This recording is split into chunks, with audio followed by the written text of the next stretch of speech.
আসসালামু আলাইকুম প্রিয় শিক্ষার্থীবৃন্দ, আশা করি ভালো আছো। আমিও ভালো আছি আলহামদুলিল্লাহ। তোমরা জানো বিগত কয়েকদিন যাবৎ যারা বিবিএ অনার্স সেকেন্ড ইয়ারে আছো তাদের জন্য বিজনেস স্ট্যাটিস্টিক্সের উপর আমি লেকচার ডেলিভারি দিচ্ছি। সো যদি শুরু থেকে শেষ অবধি দেখে থাকো অবশ্যই তোমাদের উপকার হবে। এটা একটা জাস্ট এডুকেশনাল পেজ। এই এডুকেশনাল পেজ থেকে বিভিন্ন ধরনের লেকচার ডেলিভারি দেওয়া হয়। যদি বুঝে না থাকো আমার হোয়াটসঅ্যাপ 01711488315 এই নাম্বারে যোগাযোগ করো।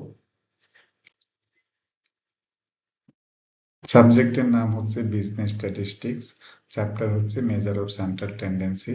আজকে এটা lecture 4। Calculation of mode. Mode মানে হলো প্রচুরক। প্রিয় শিক্ষার্থীবৃন্দ, প্রচুরক মানে হলো এমন একটি বিষয় যেখানে দেখো এখানে লিখছি ফ্রম আনগ্রুপ ডাটা। তো এখানে কি আছে? 3 একটি নাম্বার, 5 একটি নাম্বার, 6 একটি নাম্বার, 8 একটি নাম্বার, 3 আবার।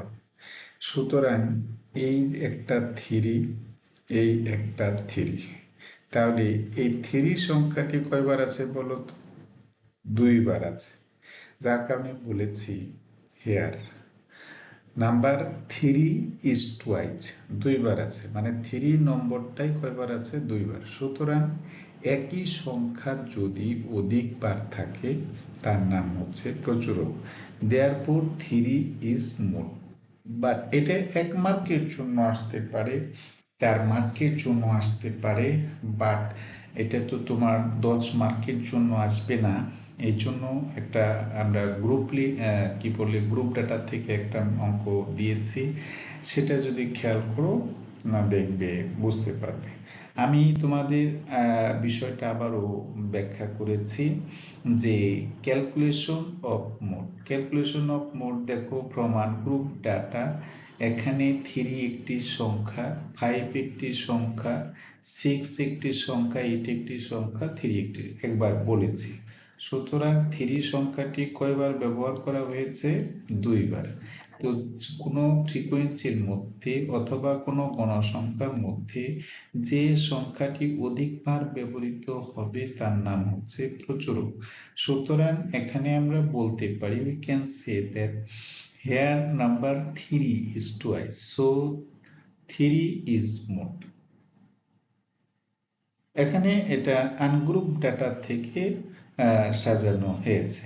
এখন আমি গ্রুপ ডাটার থেকেও একটা অঙ্ক নিব। তো আমি এই তোমাদের যে এই বিষয়গুলো আছে এটা আমি কেটে দিচ্ছি।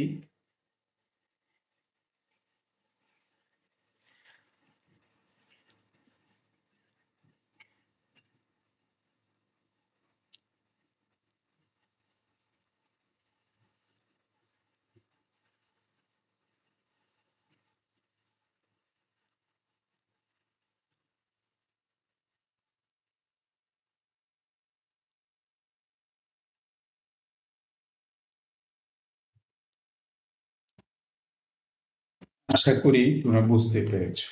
Next, calculation of mode. তো ক্যালকুলেশন অফ মোড এখানে কি লেখা আছে দেখো তো? From group data. তো ফ্রম গ্রুপ ডাটা হচ্ছে একটা সাজানো তথ্য।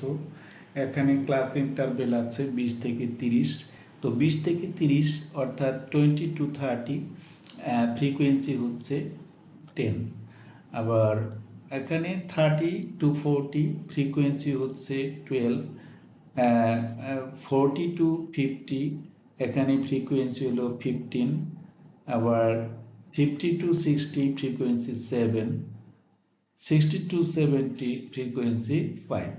সুতরাং টোটাল ফ্রিকোয়েন্সি আছে 49। এই জায়গাতে তুমি মোড কিভাবে বের করবে?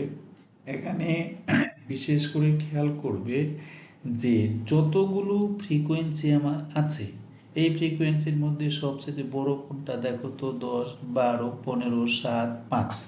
তো এখানে সবচেয়ে বড় হচ্ছে 15।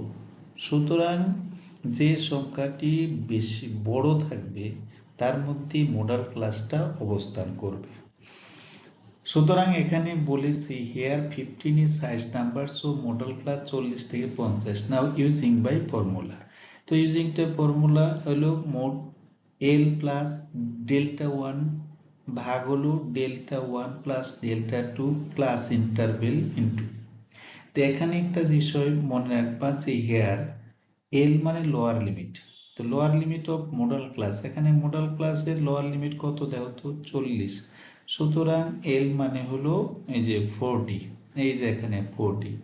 ডেল্টা 1 মানে হলো এই যে যে তোমার মডাল ক্লাসের ফ্রিকোয়েন্সি আছে এবং প্রি মডাল ক্লাসের এই দুইটার মধ্যে পার্থক্য, এই দুইটার মধ্যে পার্থক্য, তাহলে 15 থেকে 12 গেলে 3, এই যে 15 থেকে 12 গেলে 3। তারপরে ডেল্টা 2 যেটা আছে, ডেল্টা 2টা হলো তোমার মডাল ক্লাস এবং পোস্ট মডাল ক্লাসের যে ডিফারেন্স, সেটা 15 থেকে 7 গেলে 8 থাকে, এটা হলো তোমার ডেল্টা 2। আর সি মানে ক্লাস ইন্টারভেল কত আছে 10, সুতরাং এটা যদি আমরা ক্যালকুলেশন করি 42 পয়েন্ট কত 72, অর্থাৎ 42.72, এটি হচ্ছে আমার মোডের ভ্যালু। তো আশা করি তোমরা বুঝতে পেরেছো। ঠিক আছে, আমি এটা আবার তোমাদেরকে মুছে দিই, তাহলে আমার পেজটা ক্লিয়ার হয়ে যাবে।